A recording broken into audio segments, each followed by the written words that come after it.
Philippe Gestoin, je travaille depuis 2009 à INRIA pour la direction du transfert, la direction générale déléguée à l'innovation. Et je m'occupe plus particulièrement du domaine de la santé et des sciences de la vie. Depuis quelques semaines, je suis en charge avec mon collègue Hugues Berry d'animer la mission INRIA Covid-19.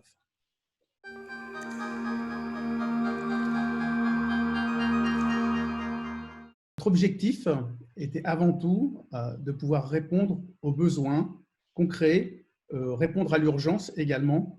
Nous, en tant qu'institut de recherche publique, c'est de toute façon notre mission dans ces moments-là de se mettre au service de la collectivité. Et c'était de répondre à des besoins concrets et de déployer nos moyens. Par exemple, un projet qui a été mis en place très très vite, ça a été le projet Prélifa, de pouvoir aider à la communication entre les personnels de réanimation et les familles. Donc, ça a été une application qui a été développée avec la société Hippocad pour pouvoir mettre ça rapidement en place. D'autres exemples aussi, des choses qui sont également dans nos habitudes et que font beaucoup de collègues autour de la médiation scientifique. C'est le projet Parlons Maths qui a proposé des conférences en mathématiques à l'intention des lycéens, notamment, qui a été mis en place et qui a nécessité une petite aide quand même au niveau de l'infrastructure.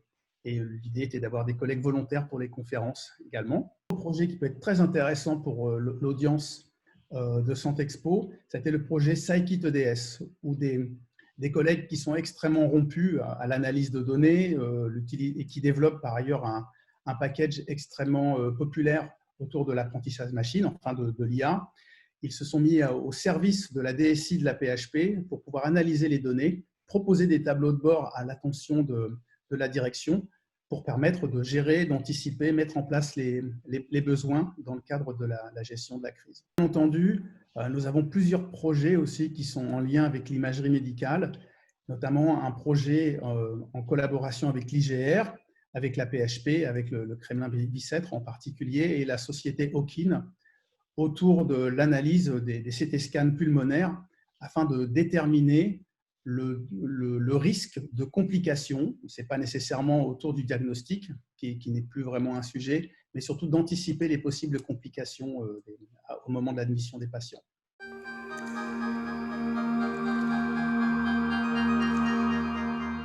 À l'issue de la crise, bien entendu, nous continuons nos activités de recherche, mais on va probablement mettre l'accent en ce qui concerne Covid-19, et c'est déjà le cas. Nous avons des projets en cours qui sont plus autour de la modélisation des épidémies, des choses qui étaient déjà en cours, mais là qui sont renforcées, et également autour de la modélisation des possibles actions. Quelles peuvent être, par exemple, les conséquences de déclencher un confinement partiel dans une région? Comment modifier les conditions de circulation, par exemple? Comment identifier, bien sûr, un travail qui est en cours aussi sur l'identification des clusters. Là, c'est plus immédiat là, dans le cadre des possibles secondes vagues.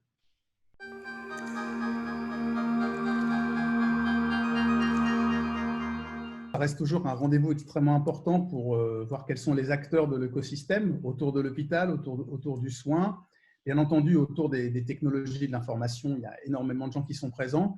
Il serait intéressant de regarder quels sont les développements qui ont été faits à cette occasion. Par exemple, l'application Covidom qui a été développée par Nouvéal, c'est extrêmement intéressant. Ils sont bien entendu pas les seuls. On a vu beaucoup d'initiatives qui ont été prises et je pense que beaucoup vont en parler, donc ce sera très intéressant.